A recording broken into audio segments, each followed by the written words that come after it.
Pinag-utos nga ni Nieting na maghanda at magtungo ang lahat ng dragnet sa Changbai Mountain. Samantala sa valley sa Changbai Mountains ay makikita naman ang individual cultivator na nakatakas mula sa mga bantay ng dragnet and snares. Natatawa nga ito habang sinasabi na nakalusot siya sa mga bantay nang may biglang tumama naman sa kanya na malakas na pag-atake, dahilan upang mag-ulat at mahati sa dalawa ang kanyang katawan. Gayunpaman ay hindi naman ito namatay dahil sa nakatransform o anyong lupa siya, pero napapatanong siya sa kung anong klase ng abilidad ang tumama sa kanya habang muling tinitipon ang nahiwa niyang katawan. Muli namang naglunsad ng pag-atake ang formation, dahilan upang mapatanong siya kung nilagay ba ito ng dragnet dito, at kung ano ang tinatago nila sa valley upang lagyan nila ito ng ganito katinding proteksyon o formation. Malamang na may problema nga talagang tinatago ang dragnet and snares dito sa Changbai Mountain, wika nga niya habang iniiwasan ang mga pag-atake, hanggang sa maalala niya ang utos ng kanilang employer na kunan niya ng larawan o litrato ang formation at lugar. Agad na niyang nilabas ang kanyang camera upang kunan ito ng larawan, habang patuloy na iniiwasan ang mga pag-atake ng formation, hanggang sa biglang naputol ang kanyang kamay na may hawak sa camera. Dahil nga sa walang tigil na pag-atake ng formation ay nahihirapan na siyang iwasan ito. At dahil sa nasira ang kanyang camera ay minabuti niya na kunin na lang ang SD card, sunod nito ay nilabas niya ang isang perlas na binigay ng kanyang employer upang magamit niya sa pagtakas, agad na din siyang nag-inject ng superpower dito na naging dahilan naman ng biglaan niyang paglaho. Ilang sandali pa ay napunta siya sa isang space, dahilan upang mapatanong siya sa kung anong lugar ito at kung may abilidad ba na mag-teleport ang perlas na binigay sa kanya, at hindi nga niya namalayan ang kamay na papalapit at sumaksak sa kanyang puso. Agad nga itong namatay at matapos mahulog ang perlas ay agad naman itong kinuha ng kanyang employer, at sinabing oras na para sa susunod na hakbang. Samantala matapos naman ang pagtuturo ng ating bida at habang paalis siya ay dumating sila Yishao upang magpaalam sa kanya. Sinabi nga nila Yishao na kailangan nilang magtungo sa Changbai Mountain ayon na din sa utos ni Nieting matapos na may makatakas at makapasok sa lokasyon ng sword formation. Sinabi nga din nila na hindi pabor sa kanilang organisasyon ang opinyon ng mga tao ngayon, bukod na sa mga dragnets ay pinapapunta din ni Nieting ang lahat o karamihan ng miyembro ng kanilang organisasyon sa Changbai. Bahagya namang natahimik ang ating bida at sinabi kay Feng na mababawasan na ang oras niya sa paglalaro pag nagtungo siya ng Changbai. Pero sinabi lang naman ni Feng na may mas importanteng bagay silang kailangang harapin ngayon kaysa sa laro. Sabay tanong sa ating bida kung hindi ba talaga siya sasama, madami kayamanan tayong makukuha dun, wika pa nga ni Yishao. Pero sinabi lang naman ni Shu na mag-uumpisa na ang competition bukas, at kailangan niyang suportahan ang kanyang mga estudyante. Kaya naman agad na ding nagpaalam sila Yishao at Feng. Sa pag-alis naman nila ay iniisip ng ating bida na ang lahat ng kaibigan niya ay magtutungo sa digmaan, at mukhang malaking digmaan nga daw ng mga cultivator ang pwedeng magsimula anumang minuto. Tinanong naman ni Xiaoyu kung bakit hindi siya magtungo ng Changbai Mountain, halata nga daw sa kanyang muka na nais niyang samahan at tulungan ang kanyang mga kaibigan sa labanan na magaganap. Pero sinabi lang niya na nagkakamali ang kanyang kapatid at madami pa siyang kailangang asikasuhin lalo at mag-uumpisa na ang competition bukas, pero sinabi naman ni Xiaoyu na wala naman na silang kailangan pang gawin o paghandaan.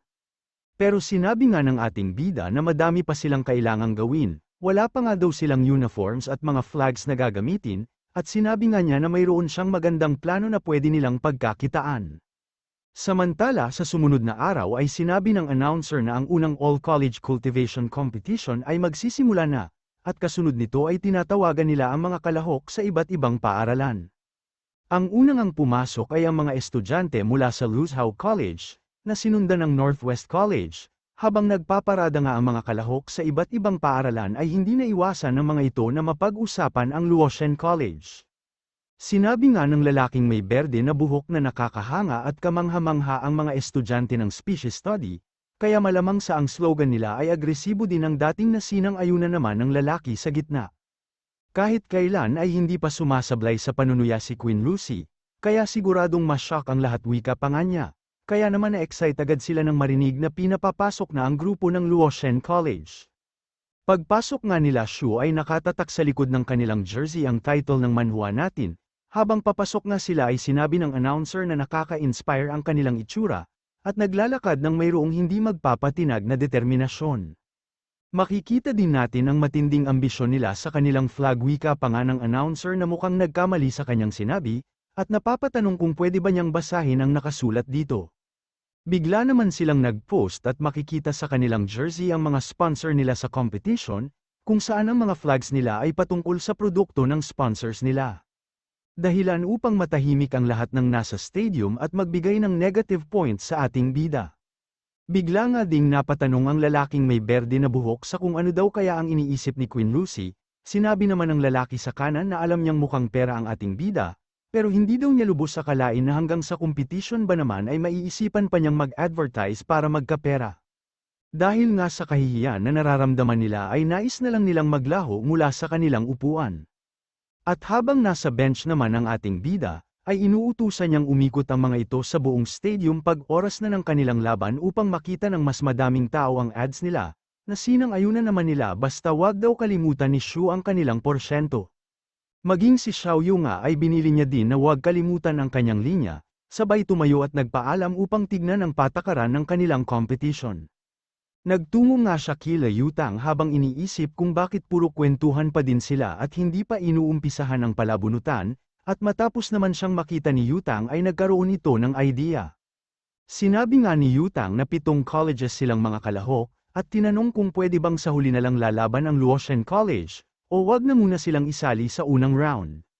Pero ayaw namang pumayag ng mga headmasters sa ibang paaralan dahil mga elite din daw ang mga estudyante nilang kalahok, bukod dito ay para na daw nag-shortcut sa finals ang Luotian pag pinayagan nila ito kaya hindi magiging patas para sa lahat. Dahilan upang magalit si Yutang, para din sa inyo ang sinasabi ko wika nga ni Yutang na ayaw pa din naman nilang pakinggan ang kanyang suggestion, at sinabi na mas mainam kung palabunutan ang gawin para patas sa lahat.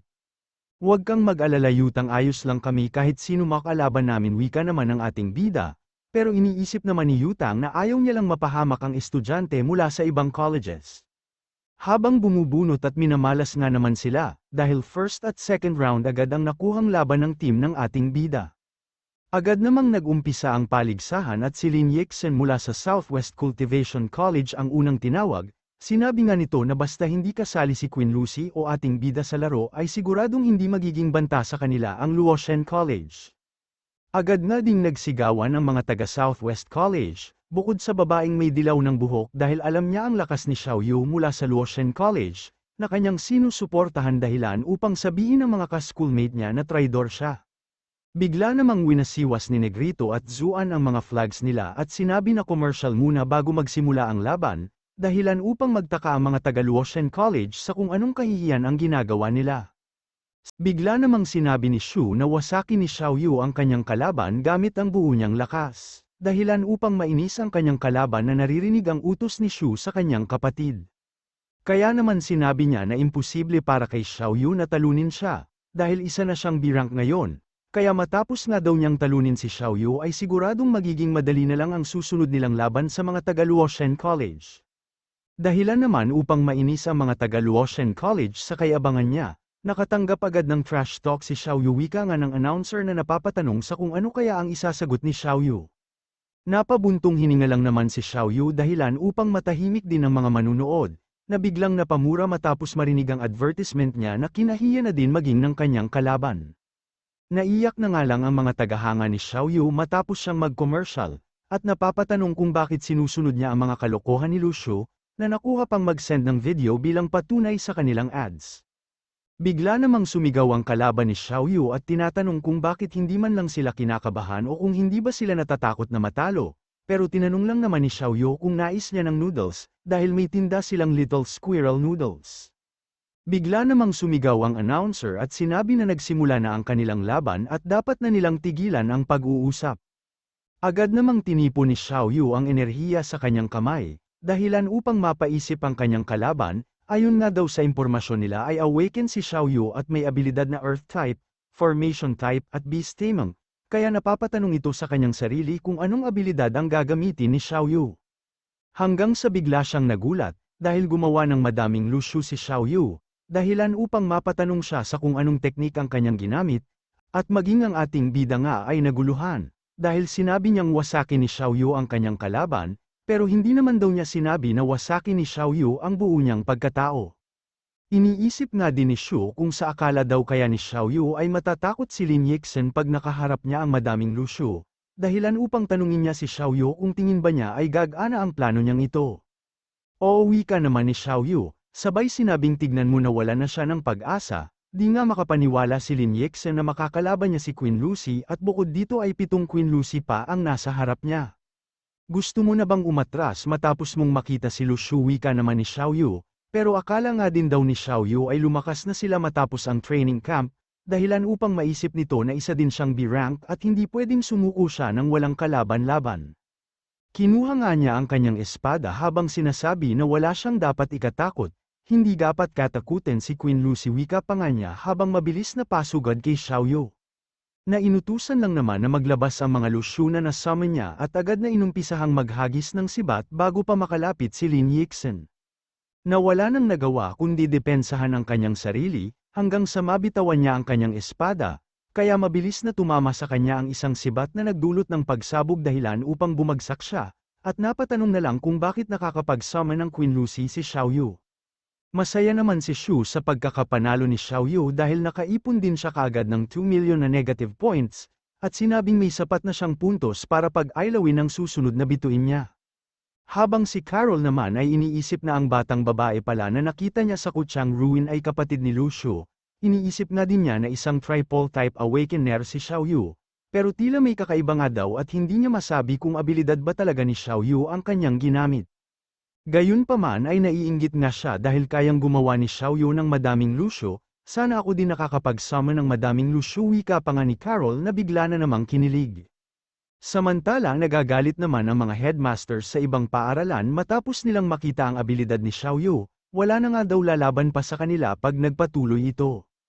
Pero tinanong lang naman ni Yutang kung bakit sila nagagalit, pangkaraniwang abilidad pa nga lang daw ang kanilang nakikita, sabay sinabi na nag-abiso na siya kaya wala silang dapat sisihin. Pero lalong nagalit ang mga ito kay Yutang at bigla namang lumabas sa kanyang likuran si Mingyu, upang sabihin na may masamang balita at papalapit na ang gyera.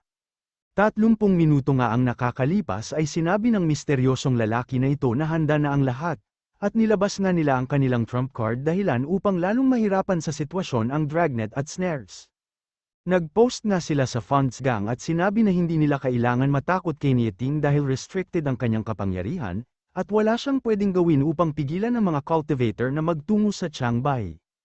Agad ngang kumalat ang post niya patungkol kay Nieting, at dito ay pinaliwanag ng misteryosong lalaki na ang pagiging Divine Master ay hindi ibig sabihin na invincible na siya. Tama nga daw na ang mga Divine Master ay may sapat na kapangyarihan o kakayahan upang gumawa ng sariling mundo o space na may sariling natural law.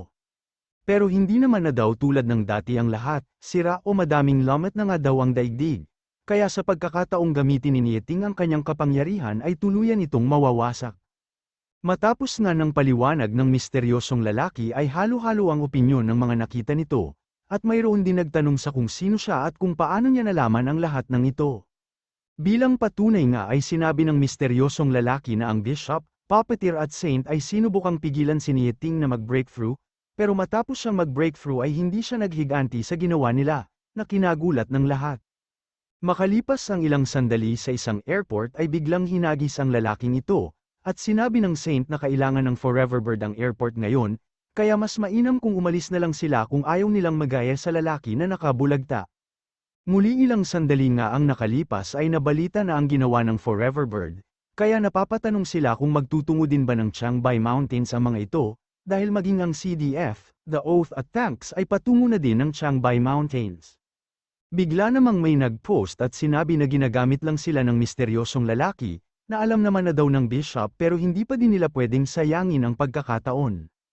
Malamang nga daw na hindi tiwala sa kapangyarihan niya ang misteryosong lalaki, kaya mas pinipili nito na manipulahin ang mga cultivator, pero wala naman daw mawawala sa kanila kung makipagtulungan man sila sa misteryosong lalaki, dahil pwede naman silang tumakas ng Saint pag-alanganin ang sitwasyon.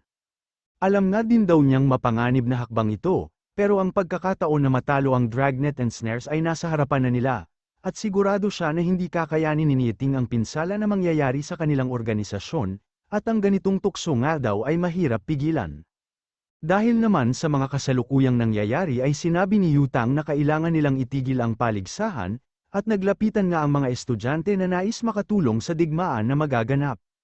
Pero sinabi ni Yutang na responsibilidad ng Dragnet and Snares na depensahan ang kanilang bansa, at hindi ito ang tamang oras para magsakripisyo sila. Sinabi nga din niya na mas mainam kung mag-focus sila sa kanilang pag-aaral at isa itong military order na hindi nila pwede suwayin. Samantala agad namang umalis si Carol, at habang lumilipad nga ito ay kausap niya ang kanyang pinsan sa kabilang linya, kung saan ay sinabi niyang patungo siya ng capital at kailangan nilang papuntahin sa Cathay ang lahat ng C-rank na miyembro ng Immortals. Malaking gulo nga daw ang kinakaharap ng Dragnet ngayon at kailangan nilang tulungan ang mga ito. Samantala dumating naman ang balita kila Zujin patungkol sa pagbibigay ng suporta ng cartel at Nordic Immortals na kasalukuyan ang patungo ng Cathay. Matapos nito ay sinabi ni Zujin na ang lahat ng malalaking organisasyon ay piniling kalabanin sila at paniwalaan ang mga sinabi ng misteryosong lalaki. Sabay tanong kay Nieting kung kailangan na ba nilang maghanda at mauna ng umatake, at sinabi nga nito na utusan si Mingyu at Zhao na pagalawin na ang lahat ng kanilang mga spy at puwersa, dahil paparating na ang bagyo o simula ng digmaan. Samantala sa isang bar sa Port Artyom, ay ganado ang mga individual cultivator na nag-uusap patungkol sa mga kayamanan na pwede nilang makuha. Madaming individual cultivator nga daw ang nagtitipon-tipon dito ngayon, kaya sigurado sila na hindi sila mapapahamak pag nagtungo sila ng Changbai Mountain. Sigurado nga din daw sila na sa dami nila ay hindi sila mapapatay o papatayin lahat ng Dragnet and Snares. Pero bigla namang dumating ang isang lalaki at tinanong kung nababaliw na ba sila. Tinanong nga din niya kung hindi pa ba nila nabasa ang mga bagong post sa Fonts Gang. Sabay binagsak ang mga litrato at sinabing wala pa silang alam. Sinimula na nga daw ng Dragnet and Snares ang paglilinis o pagpaslang sa iba't ibang bansa. Dahil nga daw sa pagkilos ng mga spy ng Dragnet and Snares ay umatras at namatay na ang ibang leader ng mga organisasyon sa iba't ibang bansa. At habang nag-i-inhuman sila ay mas madaming organisasyon at mga cultivator pa ang nawawasak at namamatay. Sa pananaw nga daw niya ay warning na ang mga ito mula sa Dragnet and Snares, dahil kahit kailan ay hindi natatakot ang mga miyembro nito na mamatay kasama ng kanilang mga kalaban para sa kanilang bansa. Samantala sa kaparehas na oras ay tinipon ni Mingyu ang ibang miyembro ng Dragnet and Snares. Dito ay sinabi niya na malamang sa alam na nila ang dahilan kung bakit sila nandito ngayon. Malamang nga daw na masarap ang buhay ng mga ito dahil binabayaran sila ng malalaking organisasyon upang manatili sa Cathay at maging spy. At dahil sa itsura ni Mingyu ay napatakbo ang lalaking ito habang sinasabi na nagkamali siya at nakikiusap na huwag siyang patayin. Pero binukas lang naman ito ang kanyang bibig habang iniisip na nais pa siyang takasan, kasabay naman ng pagsigaw ni Mingyu ang kanyang pag-atake na agad kinamete ng isang spy. Kaya iniisip ng mga ito na matagal nang alam nila Mingyu na spy sila, at dahil sa hindi naman sila nagiging banta ay pinabayaan lang sila, pero ngayon na nagsisimula na ang gyera ay iniisip nila na siguradong kamatayan na nila. Pero nagkamali sila dahil binigyan pa sila ng pagkakataon ni Mingyu upang mabuhay. Sinabi nga niya na makakatanggap sila ng isang blessstone pag nakapag-report sila ng iba pang spy, pero kailangan nga daw ng patunay na spy talaga ang mari-report nila. Matapos nga nito ay sunod-sunod nilang nahuli ang iba pang spy hanggang sa maubos nila ang mga ito. Dahilan naman upang mapaisip si Shu kung bakit masyadong magulo ang sitwasyon nila ngayon, ang buong akala nga daw niya ay wala silang dapat ikatakot basta andyan si Nieting. Pero sino nga daw bang mag-aakala na hindi naman pala magagamit ni Nieting ang kanyang kapangyarihan matapos siyang maging Divine Master? Dahilan upang mapaisip siya kung dapat na ba siyang magtungo ng Changbai Mountain, o manatili muna sa Luo City hanggat hindi niya nalalaman kung sino ang nasa likod ng lahat ng ito. Ilang sandali pa ay naisipan niyang tignan ang website ng Fonts Gang, at dito ay nakita niya na maging ang mga tao sa kanilang bansa ay masyado ang galit kay Nieting. Maging ang mga pangkaraniwang tao nga daw ay naglalabas na ng kanilang mga opinyon ngayon, kaya iniisip ni Shu kung kasama ba ito sa plano ng misteryosong lalaki, ang gamitin ng mga pangkaraniwang tao upang pigilan si Nieting sa paggawa ng aksyon o pigilan siyang sumali sa labanan. Ilang sandali pa ay nagtungo naman si Xiaoyu sa ating bida, at inaya nga niya ito na magtungo sa bubong ng kanilang bahay upang mag-usap. Dito ay sinabi niya na alam niyang mapanganib sa Changbai Mountain ngayon, bukod dito ay malamang sa patibong din sa kanila ito ng misteryosong lalaki, gayunpaman ay tinanong niya si Xiaoyu kung dapat ba siyang magtungo sa kabundukan. Pero sinabi lang naman ni Xiaoyu na sa tingin niya ay walang problema, magandang opportunity nga din daw ito upang makahuli siya ng pangatlong espiritu. Sabay sinabi na kailangan nilang magtungo ng Changbai Mountain. Kaya naman tinanong siya ni Shu kung bakit nais niyang magtungo sa kabundukan. Sinabi nga ni Xiaoyu na alam niyang pinili ni Shu ang kanilang kaligtasan, kaya pinipili nitong manatili sa Luo City. Alam din daw niya na magiging mapanganib ang pagpunta nila ng Changbai, dahil malamang sa patibong nga ito sa kanila. Pero napanaginipan nga daw niya na namatay si Master sa kabundukan. Napatay siya ng mga puppeteers, wika pa nga niya, kung saan matapos daw silang makarating ng Changbai Mountain ay wala na maging ang kaluluwa ni Master, at tuluyan na silang iniwan. Naging mabait nga daw sa kanila si Master at ayaw niyang mapahamak ito, dahil nga sa pag-iyak ni Xiaoyu ay sinabi ni Shu na pupunta sila ng Changbai Mountain at baka sakaling makahuli sila ng A-rank master na espiritu para sa kanya. Sinabi naman ni Xiaoyu na ang espiritu ng bishop ang nais niya, dahil sinubukan nitong patayin si Shu nung nasa Sardinia siya. Walang problema, wika naman ng ating bida, pero bago ang lahat ay kailangan muna niyang magpalakas. Sabay nilabas ang mga abyss fruit upang ipakain kay Xiaoyu na agad naman siyang iniwan, kaya wala na siyang nagawa kundi kainin ang sama ng loob niya.